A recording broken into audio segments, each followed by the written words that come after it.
Assalamu alaikum warahmatullahi wabarakatuh. I'm Abdullah from grade 4A. This is my computer project. In this project, I will talk about computer basics. What is a computer? The computer is an electronic device that receives data, processes data, stores data, and produces a result output. Who discovered computer? Charles Babbage. He is English mechanical engineer.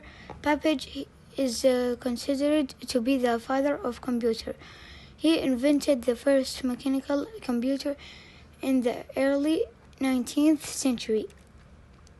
Computer types: desktop computer, laptop computer, tablets, mobiles, and smart devices. Desktop computer. It is always placed on a desk.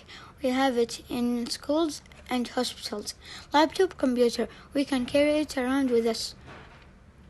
As you can see here, the computer component, hardware and software.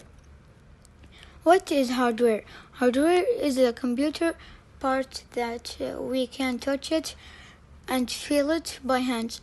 As you can see here, keyboard, mouse, joystick, monitor. What is software? Software is the program on the computer that we cannot touch by hands. Software makes the hardware works. In this picture, there are a lot of software examples such as Windows, PayPal, and App Store. Computer life cycle, IPOS, first input, then process, and finally output. Thank you for listening. I hope you enjoy it.